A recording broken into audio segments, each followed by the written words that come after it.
Welcome everyone to the Disruptive Jam. My name is Carrie Forbes and I am your resident DJ, that's Disruptive Jammer, and really happy to have you join me on this podcast. It's a place where we get to talk about all of the things that surprise us, that throw us off, but also become our opportunities. So let's get started. Welcome to today's episode, Hustle and Flow. We're going to take a journey through the career of Jamie Gerrard, our guest today, who is the founder of Digital 2020.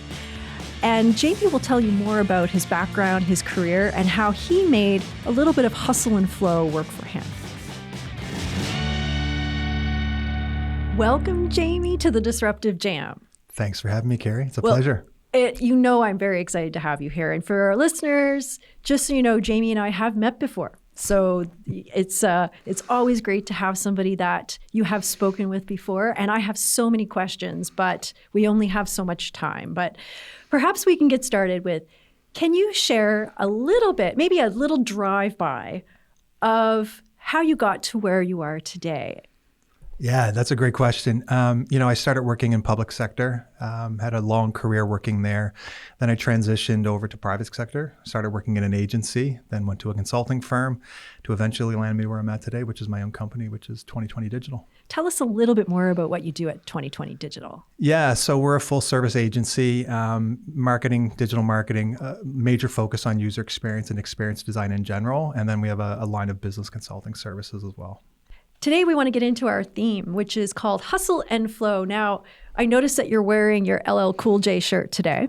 Absolutely. And, hip hop, I think, in our conversations has been a theme for you. So tell me a little bit about how LL Cool J plays into what Jamie does on a daily basis. Yeah. So music's been a very big influence throughout my entire life. And maybe like most, it's been a soundtrack, right? So I can associate certain moments in my life with certain music I was listening to at that time. And the significance of LL Cool J, especially this picture, this is back from his Bigger and Louder days, so in the mid 80s. The first real rap song that I gravitated towards was LL Cool J's On Bad, which also coincidentally coincided with the first rap album I ever bought, which was LL Cool J's Bigger and Deffer. That is really cool. Now I've described myself on this show as a disruptive jammer DJ, but I was in junior high a DJ. And one of the first albums we had was I'm Bad by LL Cool J. So the coincidences and I think that's what's really interesting about how we move forward in career. It's not just about check boxes on a resume. It does meander. So I want to kind of get into a little bit about your background and growing up in Halifax, as I have. How did that influence your path? How did that make you who you are?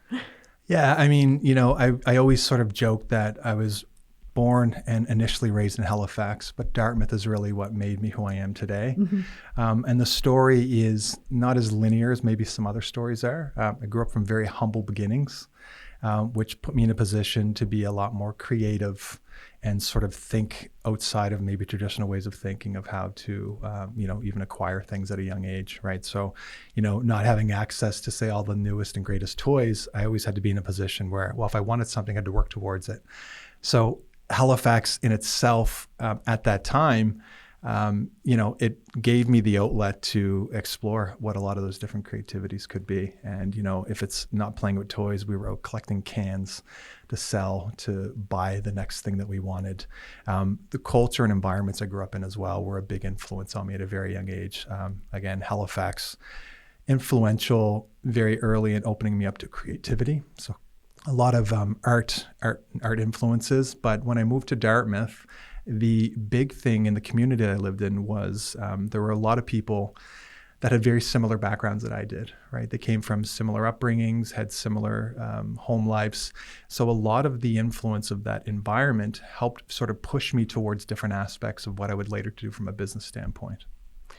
So what I'm hearing there is there's a bit of hustle. Here you are getting, figuring out how to put two dimes together, and also that artistic flow.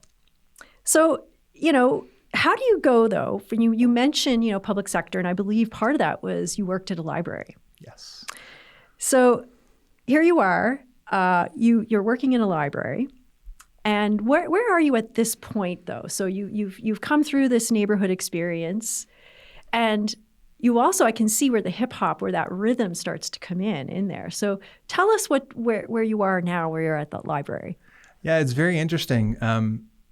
Art and creativity has always been a driving influence in my life, right? Right from the early days of me spending hours drawing comic books in my room to when they opened up a new community center in the neighborhood I grew up in. I actually went to ask to volunteer at the community center. I was like, hey, I know a lot of the kids in the neighborhood. They could use an outlet outside of the other things that most kids can get up to at those ages. And I offered to do a drop-in night. Sort of for free, which led to me eventually working in the library. Now, if you were to ask me back then if I ever thought that I'd have a career working in a public library, the answer would be no, because it wasn't just something that I thought about or anything that would come to mind as to a career path. But I had a very influential mentor back then that sort of helped guide me to say, hey, if you like doing these things, you should consider a career working for public service in the library. So I sort of fell into it. And the interesting thing was I was able to, while I was doing my core job responsibilities, I was a library clerk at that. That's a very entry-level position. But I was also able to do a lot of the other creative things that I want to do in the community with the kids. So we would have drop-in nights in the evening. I do art classes. We would do tabletop gaming.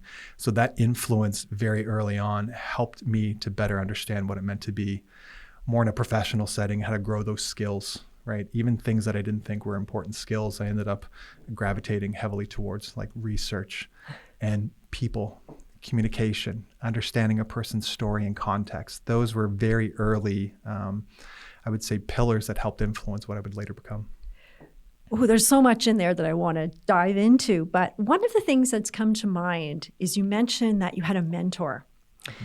And so along any path, often there is this mentor person. So in your work, how does mentorship play into what you do today? I learned very early on the value of having a mentor. Again, it was someone that was experienced in things that I had an interest in, but maybe didn't have the structure or the means to figure out how to go through and do those things.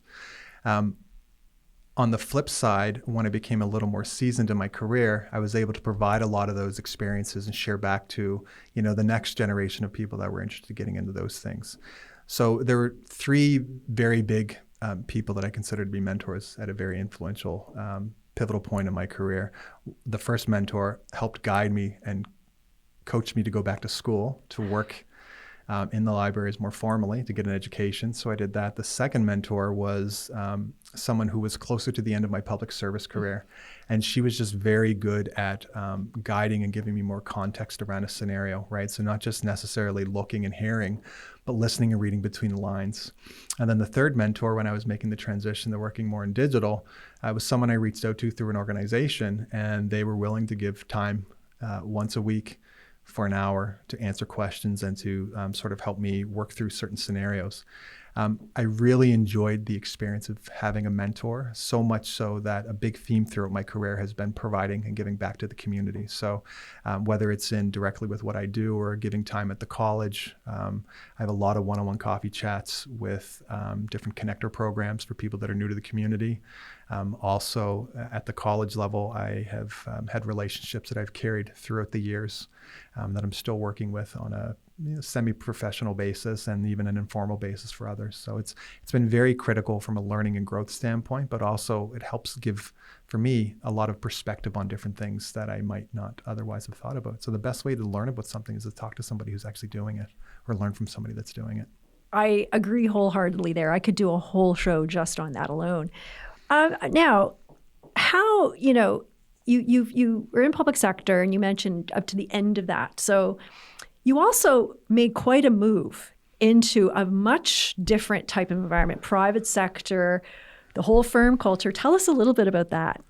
Yeah, I mean, the transition was very interesting. So one thing that always stands out to me is give everyone a bit of context. In the public sector for the libraries, there are certain roles at certain branches. So I had worked for several years moving sort of up the, I'll say the corporate ladder, getting different positions, getting more experience, building up on those skills, to the point where when I was 26, I ended up landing the most senior level role that I could get with my education at the time. And the interesting thing with that is there's only one of these roles per branch. And often the people that have these roles, they stay for almost the entire duration of their career to retirement. So when I applied for it and got the job, it was a bit of a disruption within the industry because I got this job over many peers that were a lot more seasoned and experienced. But the interesting thing was the process and the tools that I applied to get that job were things that I used throughout my entire life. I didn't wait for permission.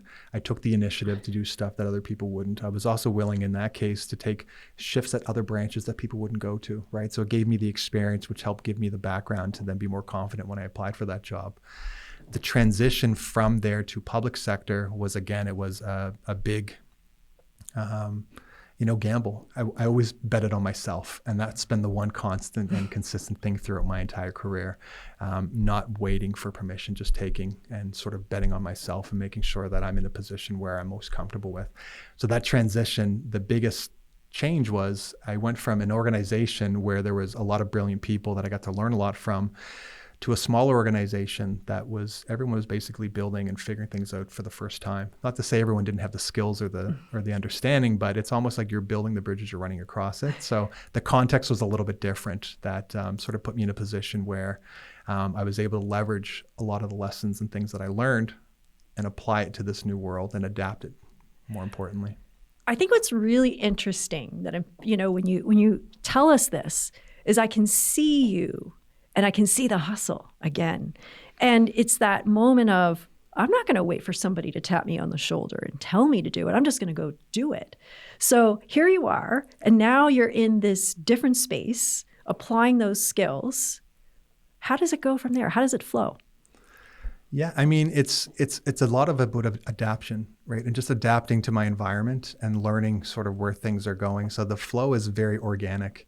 So from a business standpoint, before I started my company 2020, when I was working in-house, my initial goal was just to recreate the experiences and the work that I was doing in-house for others, for myself. So the flow of that seemed very natural, right? It was like, oh, here's a pre-existing set of skills that I have that I am pretty good at, and people are willing to pay money for these services and skills, and then I just adapted them to do it on my own.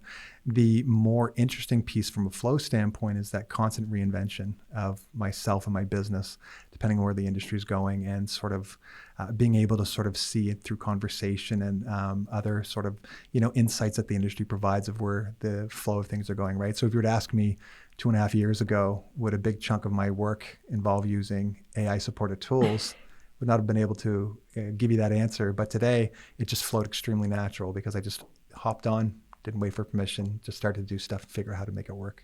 And I think what's really interesting is that, to me, when we think about entrepreneurs, when you think about making that shift, that seems to be a theme, not just for you, but for those that really want to make that move. So I'm curious, though, through that process, have you had a moment where you had to choose between the disruption and convention? Absolutely. Absolutely. And I would say that sort of pivotal moment was when I opted to bet on myself and go from a safe job that had me have at least some sense of security. Basically, when I got in that position at 26, I could have stayed in that position in the public libraries until I retired. So that was sort of the safe path forward. The disruption piece was, I went to school. This is when the internet was fairly new. I still remember being in class and learning about the things about all the library side of things. We had a multimedia class. And within that multimedia class, date myself a lot here, we had one lab that had a scanner. And you had to actually sign up to use the scanner in the lab at the college.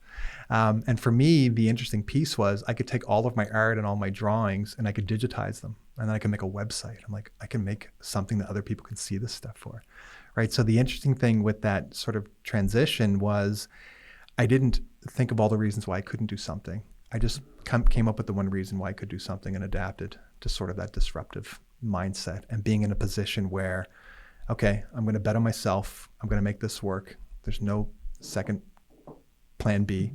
But the interesting was I would say a critical moment was I was sharing this with a colleague at the time. And I remember them saying, Jamie, you're young enough or early enough in your career where you could make a mistake and still be okay. So that was a big sort of piece that sort of gave me the fearlessness to be a bit more disruptive in how I thought about what careers meant and what learning meant and what opportunities meant. So that's not the only time you've done that, though. I know you made that shift from the library, from public sector into this, into the private sector, to a small kind of growing, almost startup kind of company. How did it go when you were there? So you took the lessons with you, but you did leave there and start your own thing. So tell us a little bit about what flowed for you and then maybe what made you want to hustle on your own. Yeah. So, I mean, I've always wanted to be my own boss, own my own business, work for myself. Out of high school, I still remember putting a plan together, an entrepreneurship class for a business. And that was actually my true first business, was straight out of high school. It was a gaming club for youths. So I think that's important because a lot of the ways I thought about growing and acquiring skills came through people and relationships, right? So when I was in-house at a large agency, I'd been with that company since it was 4 people, basically in a garage, and it grew to be what it is today. So a lot of my experiences from those early days almost gave me a false sense of security, because I went from going from public sector and being able to transition, what I'll say, successfully to private sector and sort of make my own sort of pathway. But I wanted to first give myself another opportunity to see if I could recreate the successes that I had when I was in-house at that agency. So that's where I went to the startup. It was a complete gamble, a complete disruption again. In that previous agency, I probably could have stayed there for a very long time. But I opted to sort of bet on myself and see if I could recreate the experiences and the successes that I would consider to be successes in the startup. And I gave myself 14 months to do that. To my surprise, I was able to do it in 8. So after that, that gave me more of that confidence to say, okay, I am betting on myself. I'm going to make some changes as I navigate. I had one other quick stop after that before I started 2020. But it gave me the courage to reinforce the fact that, okay, I can do this. I can do it on my own terms. I have to have the dedication that I had when I was in-house at another company to do it for myself, and it sort of worked out.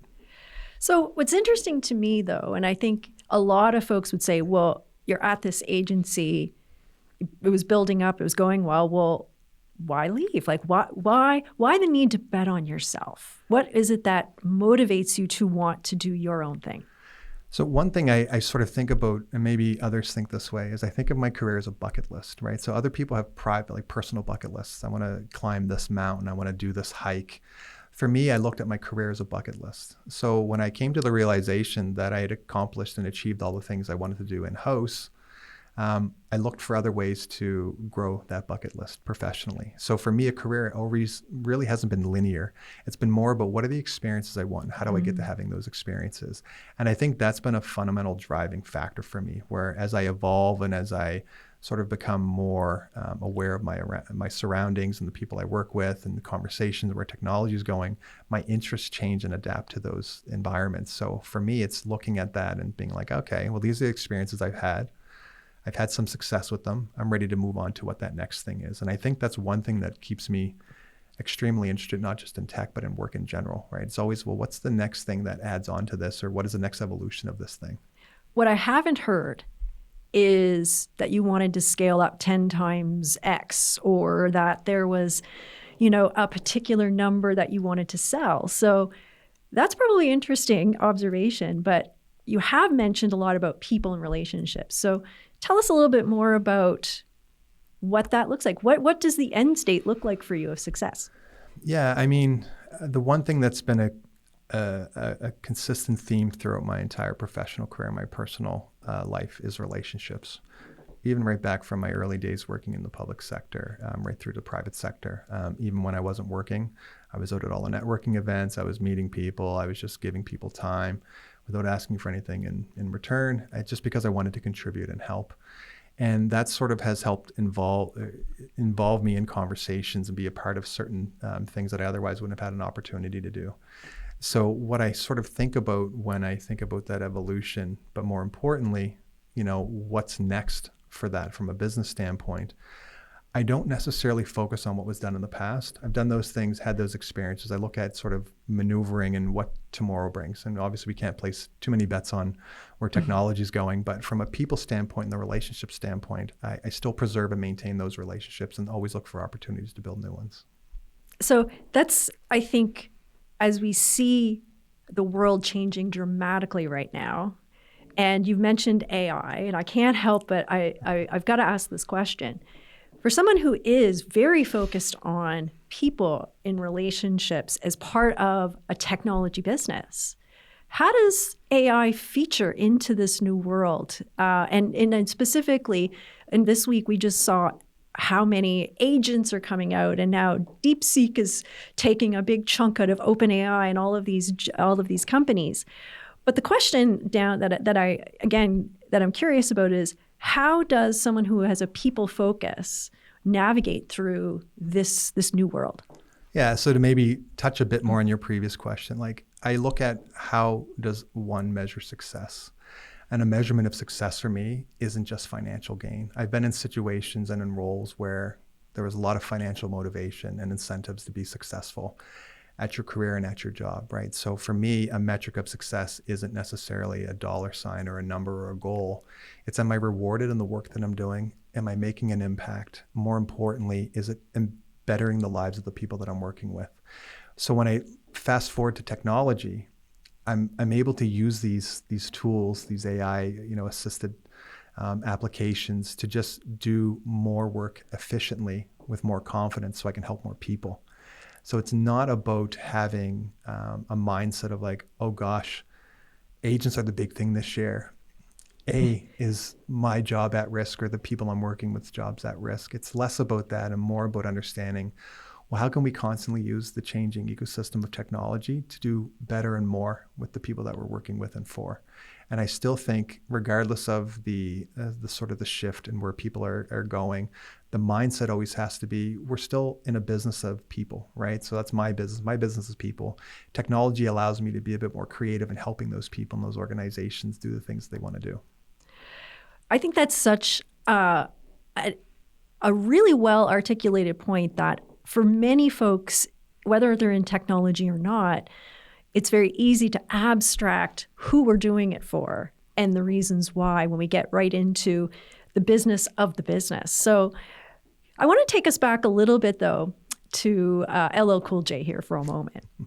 And just sort of thinking about the experiences that you've had on the art side, and particularly with hip hop, and how do you think that has influenced your approach to your technology business? Yeah, I mean, it goes back to the earliest days of me remembering breakdancing on cardboard in downtown Halifax, right? So what gravitated me towards hip hop at an early age was the storytelling aspect. It was the experiences of the people that were doing art. Could be music, could be breakdancing, could be graffiti. It was the story and the message that sort of helped me gravitate towards. I'm like, oh, I relate to that.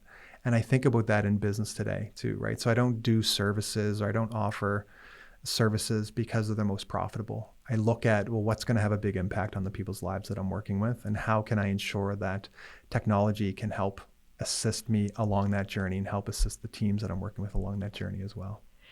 That's such a great segue to a question that I had for you, which really has to do with storytelling. And so in Digital 2020, you focus a lot on stories and helping people with that. Maybe you can share a little bit about that approach and why it matters to the folks that you work with. Yeah, I mean, for me, it goes down to, we're the sum of all of our stories, right? And a lot of it has to do with context and intent, right? So you can have a blanket way of approaching solving a problem within an organization. It could be something, that's related to a new marketing campaign or a piece of technology that needs to be implemented. But I find the context and the intent of understanding the people side of things is the most important for me. So when I'm looking at work and working with teams, it's always people, process, then product and service, right? So if you have an organization that has an established way of doing something, maybe that's the way they've always done it, might not work for the people, or maybe there's been a change in the environment in which the people now see things differently through technology. I always try to be mindful of looking and combining the best of all those worlds, but through the lens of experiences and storytelling, right? So there's nothing more impactful, especially in some of the user experience work that I do, directly hearing from the people that are using your product or service, right? It's one thing for me as a subject matter expert to come and be like, hey, here's what we can do to improve X, Y, Z. It's another thing to see the pain points and frustration of somebody using the thing that the organization's implemented without actually involving them in the process, right? And I think that that's a piece that continues to be the most important aspect of my business, but more importantly, business as a whole, right? People don't want to be sold a story. They want to be in a position where someone's actually thought through their experiences and their needs, right? So for me, it goes from a technology standpoint, it goes from, designing a product or service through our lens, but actually involving the people that are on the receiving end of using it, right? So it's not how we think they use it, it's how they actually use it.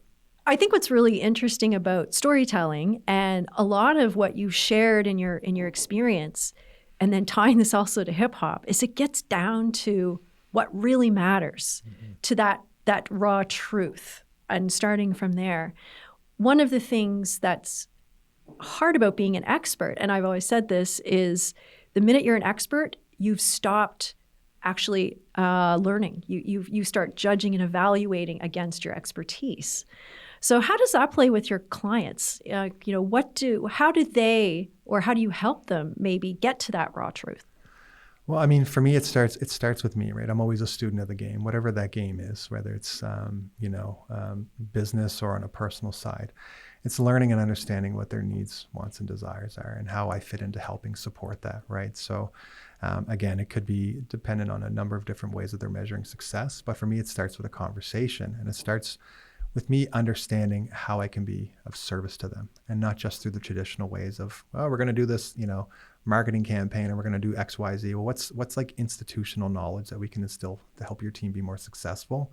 But more importantly, how can we make lasting change? And lasting change doesn't happen overnight. It can take weeks, months, years in some cases to unlearn old habits, or to upskill and maybe provide new ways of thinking and doing stuff with people. So again, I go back to that sort of people aspect and that experience, and just listening and understanding what they need to be successful, which then helps me be in a position where I can better adapt to what I need to do to help them be successful. So how do you see humans, and I'll say that the human connection and technology, how do you see that evolving forward? This is interesting. I'm still of the generation that remembers what connection and human connection was like before the internet. Yeah. So circa mid 90s, right? My friends group was very much, we'd call someone on the telephone or see each other at school, and then we'd make plans for the evening or the weekend. Where I look now a lot at what my son's doing. So my son's 14. I look at how he uses technology, but also what his environment, his ecosystem for technology looks like. So not just software, but hardware. Having been of that generation that moved from having a telephone to, instant messaging, to chat, to email, to message boards, to online communities, it's been very interesting, because for me, I see it as an opportunity to be more globally connected, right? So your friend circle and the people you meet may have only been within the vicinity of your neighborhood, or the school that you went to, or however that actually worked out. Where for his environment, he has those same social circles, but a lot of those relationships directly translate to his online relationships as well. So one of his friends may have another friend that lives in a different community. So it's actually brought, I would say, a more global perspective on connection and the human experience together. And I'm very interested to sort of see how that continues to go as the barrier to entry for technology becomes cheaper, like hardware, for example, or internet connection speeds continue to be, faster. Like his big thing that I see him doing, it's so interesting when he's playing games with his friend. So he's at his computer playing his game, but he has his iPad on, and he has a group chat going through iMessage, right? So his ecosystem is multi-deviced, but also he uses all these different pieces of technology together in unison, right? So he's using them all together to have this one experience. Versus, he'll tell me, he's like, I got to be back at the house at 7:00 on Saturday. My friends group, we're all getting on VR, and we're going to play these games together. So just to sort of think of the change and how that's given him the ability to, even with his friend circle is, not where I live, he still be able to be connected with them and have that social aspect. It's been very interesting. And I only see that becoming more and more available for more people as, again, the barrier to entry to technology and hardware and software becomes cheaper and cheaper. So for yourself, though, and as you're keeping up with all of these fast-moving changes and also honoring your own path and your own desires to move wherever you kind of have that energy, what do you do to reflect? What's your process that helps you to bring that all together and keep moving in, I guess, keep that rhythm flow that you have? Yeah. No, I mean, it's a great question. I do like a yearly recap. So it's a two-part piece. One part of it is at my physical business year, which I look at, what worked well, what didn't, what was profitable, what was not profitable, what did I enjoy doing the most, what did I enjoy doing the least. But that generally leads into the follow-up piece. So if that happens in December, in January, it's my month of reconnection, right? So it's almost a two-part piece. And being in the position as an entrepreneur, I can look and reflect at the work that I enjoyed most doing. May not have been the most profitable, but if it's the stuff I really enjoy doing, I'm going to try to do more of that. Also, throughout the year, maybe I had a lot of great conversations where I identified a very particular need that a team or an industry is going through that just so happens I have a bit of a background in that I can then make that a service for the next year. So it's that constant evaluation and self-reflection that puts me in a position where I can ensure that I'm constantly evolving, not just the business, but my interests and my skills. Again, going back to my sort of like my idea of the career bucket list, right? There was one point in my career where I could design you a strategy for a luxury golf website in a matter of days because I'd done so many of them versus, getting into different verticals or understanding different, aspects of industry would be something today. Now I'm looking at that through the lens of a much broader scope. So, what does end-to-end transformation for an organization look like? And how does technology and digital play into these? What state are they at? Where is their comfort levels at? And how can we apply some of the things that are happening now, but also plan for what's coming tomorrow, which again, the big theme for this year is, all the AI agents. So who would be your ideal clients then? Who are the types of folks that really, when it works well, it hits not just all of their needs, but also, hits all of the values that you're trying to espouse in your company? Yeah. So the whole, I would say this goes back to even the name of my business, 2020 Digital, right? So the 2020 piece came from the hindsight and the clear path forward. It was often I was brought in my early days as a consultant to help get a project back on track, or, maybe there was lessons learned by the team and they were looking for a new way or a different way of thinking or challenging the way they've always done stuff. That's been a big theme for me. It's a team or an organization that's ready to try something different and hedge bets, right? We don't necessarily have to completely change everything, but where are the opportunities to experiment a little bit outside of the ways that they've traditionally done stuff that they might not have seen the results that they were hoping for. So open mindset, very much a collaborative mindset as well too. And being very open to collaboration in the context of bringing different people together with different backgrounds and skills. The last thing I sort of gravitate towards is a team of that's very set in their ways that just needs support on executing a piece. That's not really where my business is. So I'm in there to sort of bring a cross-functional team together. It's like, oh, have you thought about bringing this department in? Well, they don't directly, work on the product. I'm like, exactly. That's why we want that perspective. We want to get a very well-rounded perspective and view on all the different things from an organization standpoint. It's also where I've had a lot of the most successes with, even doing workshops internally with teams, right? You bring a team together, again, different departments that might not otherwise had an opportunity to work together, and the insights that are even starting to pop up there. That's really the mindset for my ideal client, somebody or a group that's open and willing to experiment and try new things while still being true to maybe what their business is. I think that's so important to really know who your ideal clients are, because then that helps you to continue to build in the ways that you want to in those directions. So what advice would you give to up and coming entrepreneurs that are thinking about taking that leap? Yeah, I mean, you always want to make sure you're covering your base. So especially in today's maybe economic climate, if you do have a job and you're thinking of becoming an entrepreneur, that might be a bit of a different conversation than somebody who's been trying at being an entrepreneur for a while, or just diving right into wanting to be an entrepreneur. So for me, it's looking for ways to experiment and hedge some safe bets initially. especially if you're just starting out. I definitely would not recommend just quitting your job and then going to do the thing that you're aspiring to do. Look to see if there actually is a market for the thing that you're interested in. So if you're more of a creative type and you have certain interests on the creative side, well, are other people doing it? And there are other people that are doing it successfully. Well, what does that look like for them, right? If you talk to my 14-year-old, he wants to be a content creator, right? Because he has his YouTube channel. I'm like, okay. So, but he's actually taking the time to understand the analytics, right?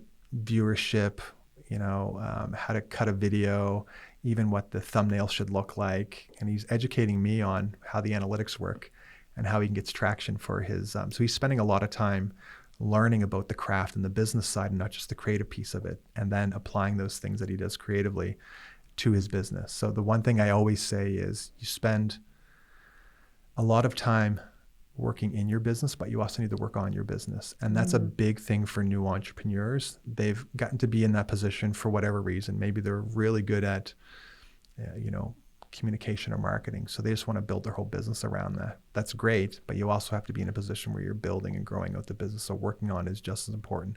And that, I think, is the biggest, when I have conversations, that's the biggest either aha moment or piece that they didn't really think that they had to spend too much time on. Really sound advice. And I know for myself personally, that's also just so true. The business of doing the business often comes to the last part of the dream, as it were. Well, I have one really big, last, tough, final question.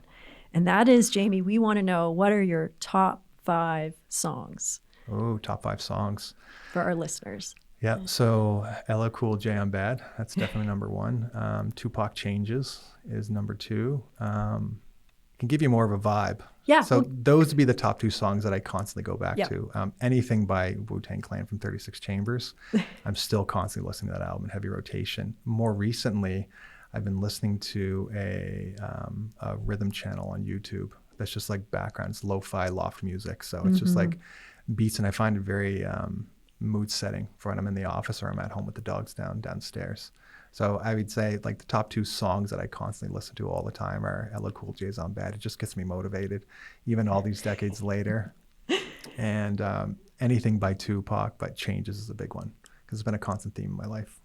Amazing. Well, Jamie, I can't thank you enough for coming and having a conversation with me here on the Disruptive Jam. And I know I'm going to be watching to see where you go next, what changes you make.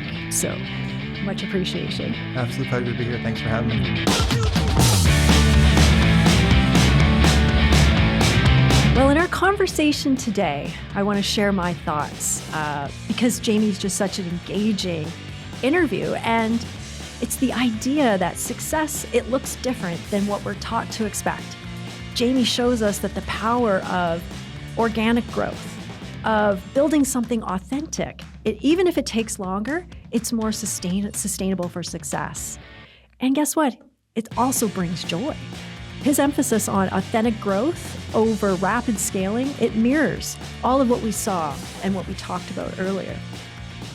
So working with organizations going through transformation, I've also noticed something very similar. Most successful leaders don't just redefine their business. They redefine their measures of success. Jamie's journey embodies this, and it also shows us how that side of ourselves that has art, that has creativity, can also be the very thing that drives us forward and also builds on those relationships. So next time, keep finding your rhythm, keep making unexpected connections, and remember that the best transformations happen when we're brave enough to remix the rules. Thank you for listening to the Disruptive Jam.